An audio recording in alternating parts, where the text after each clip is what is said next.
Solo levelling Ragnarok chapter 7। Game जो तलवार से निकल रहे पावर के कंट्रोल में आ चुका है और अब एक मॉन्स्टर बन चुका है और वो उन सभी हंटर्स को भी एक एक करके मार डालता है। और इधर डंजन के अंदर वो गॉब्लिन से माइनिंग का काम करवा रहा होता है। जो देख लिम सोचता है, मैंने सुना था समनर्स भी एक या दो क्रिएचर को एक बार में यूज कर सकते हैं, पर यहाँ सुओ ने एक बार में ही 3 क्रिएचर्स को समन किया है। क्या सुओ की पावर्स बाकियों से अलग है? और सुओ भी उन शैडोज गॉब्लिन को देखते हुए सोचता है ये काफी डिसअपॉइंटिंग है कि मैं सिर्फ 3 ही शैडो शोल्डर्स यूज कर सकता हूँ, पर ये मेरा काम कर रहे हैं और वो भी बिना कंप्लेन किए, तो ये स्किल उतनी भी बेकार नहीं है। और सुओ बेरू से कहता है मैं तुम्हारी बात मान गया बेरू, शैडो एक्सट्रैक्शन थोड़ी काम की स्किल तो है, जिसमें बेरू थोड़ा चिढ़ जाता है क्योंकि सुओ बेरू को उन गॉब्लिन से कंपेयर कर रहा होता है। और बेरू कहता है छोटे उस्ताद तुम मुझे उन गॉब्लिन से कंपेयर तो मत ही करो क्योंकि मैं उनसे काफी ज्यादा काम का और पावरफुल हूँ। और बेरू सुओ से कहता है तुम इस जंजन में अपनी पावर्स को बढ़ाने आए हो, है ना? सुओ कहता है हाँ मुझे याद है, और मैं सोच रहा हूँ जब मेरा लेवल अप हो जाएगा मैं हंटर एसोसिएशन में जाकर अपने पावर्स को वापस से चेक करवाऊंगा। और सुओ बेरू से कहता है तुम भी अपनी पावर यहाँ पे बढ़ा सकते हो, तुमने कहा था तुम्हें कुछ ऐसी चीजें चाहिए जिनमें माना हो, तो तुम इन मैजिक स्टोन को खाकर अपनी पावर को बढ़ा सकते हो। और ये सुनकर बेरू थोड़ा और चिढ़ जाता है और ना चाहते हुए भी उन स्टोन्स को खाता है। और फिर बेरू को कुछ सेंस होता है और बेरू कहता है छोटे उस्ताद मुझे मोनार्च की पावर महसूस हो रही है। और ये सुनकर सुओ शॉक हो जाता है और कहता है क्या तुम कह रहे हो मेरे डैड यहाँ है? बेरू कहता है नहीं, मोनार्च की पावर एक से ज्यादा लोगों के पास है और अगर ये शैडो मोनार्च होते तो मेरी पावर एक झटके में ही रिकवर हो जाती। डंजन्स में आगे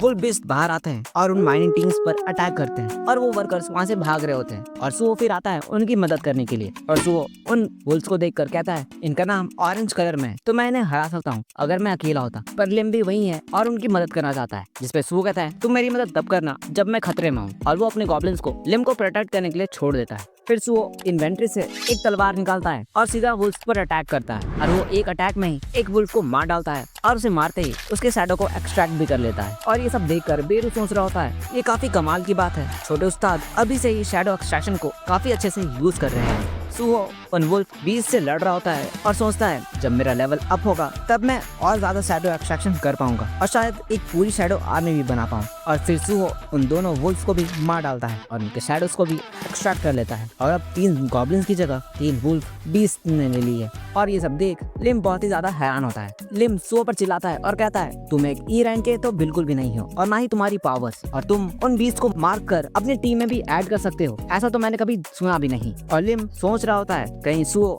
एक ऐसा हंटर तो नहीं जो अपने रैंक्स को छुपा रहा है। और तभी सुओ को एक अर्जेंट क्वेस्ट आता है जिसमें होता है यहाँ एक ऐसा क्रिएचर है जो प्लेयर को यानी सुओ को मारना चाहता है और सुओ को अब उसे मारना होगा ताकि वो खुद को बचा सके। और फिर वो किम जो मॉन्स्टर बन चुका है वहाँ पर आता है और जिसे देख लिम सोचता है वो एक हंटर है और उसके पास जाता है मदद मांगने के लिए। पर जैसे ही लिम उसके पास आता है वो मॉन्स्टर लिम पर अटैक करता है, पर सुओ ये सेंस कर लेता है और लिम को उस अटैक से बचा लेता है। बिल्कुल एंड मौके पर सुओ अपने वुल्फ से उस मॉन्स्टर पे अटैक करता है और सुओ कह रहा होता है एक और हंटर जो मॉन्स्टर बन चुका है। आखिर कब से हंटर्स का मॉन्स्टर में बदलना एक ट्रेंड बन गया है और इसका नाम भी रेड कलर में है, इसका मतलब ये मेरे से ज्यादा पावरफुल है। फिर सुओ बेरू से पूछता है क्या ये मेरे डैड जैसा ही एक मोनार्च है? और बेरू कहता है इसकी एनर्जी थोड़ी मोनार्च जैसी है पर ये एक मोनार्च कहलाने के लायक तो बिल्कुल भी नहीं है, पर इसका मतलब ये नहीं कि तुम इससे अकेले लड़ सकते हो। और सुओ कहता है मुझे बस इतना ही जानना था, तुमने कहा था ये सिस्टम हेल्प करेगा मेरी ग्रोथ में और इस सिस्टम ने ही मुझे इसे मारने को कहा है, तो मैं इससे जरूर हरा सकता हूँ। फिर सुओ